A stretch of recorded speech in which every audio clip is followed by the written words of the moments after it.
Hello guys, welcome to my channel.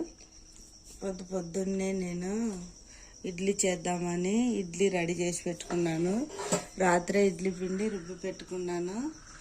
అట్లనే ఇడ్లీలోకి కారం పొడి, ఇడ్లీ కారం చేద్దామని ఇవన్నీ తెచ్చుకున్నా. ఇడ్లీలో కారం పొడికి ఏమేమి కావాలో చూడండి.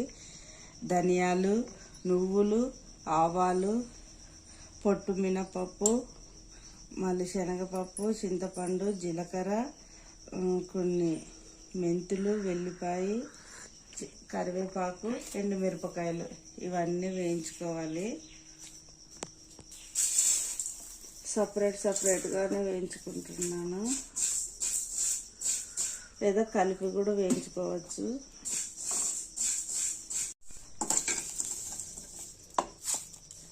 కరివేపాకు, వెల్లిపాయలు కూడా వేయించుకుంటున్నాను.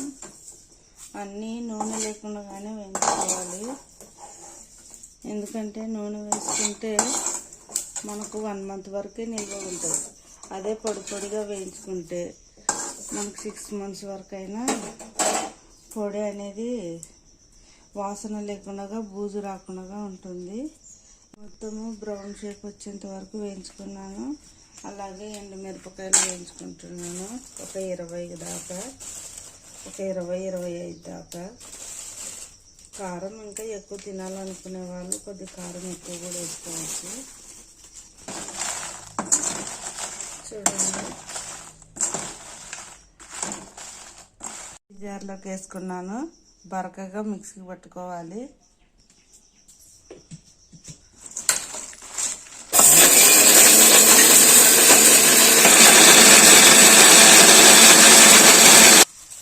బరకగా పట్టుకున్న తర్వాత కరివేపాకు, ఎల్లిపాయలు వేసుకుంటున్నాను.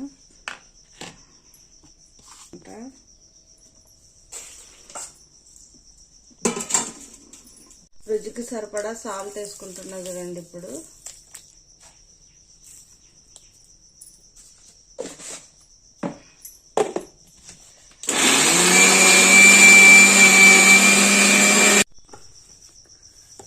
చూడండి, ఇడ్లీ కారం రెడీ అయింది. ఇది వేడి ఇడ్లీలోకి నెయ్యి వేసుకొని తింటే ఆ రుచి వేరుగా. బరకగా మిక్సీకి పట్టుకున్నాను నేను.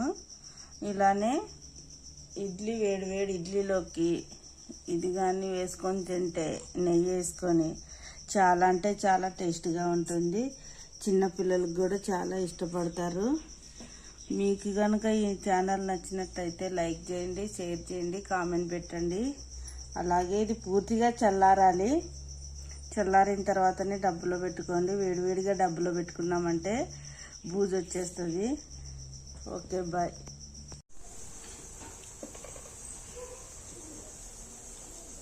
వేడి ఇడ్లీలు, కారం పొడి,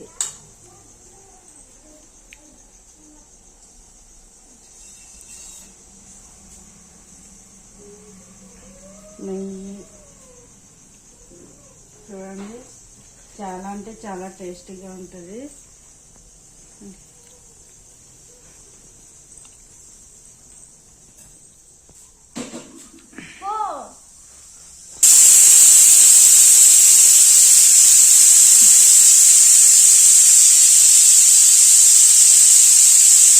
ఎలా ఉందమ్మా?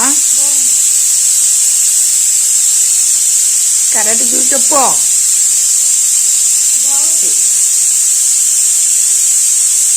ఓకేనా?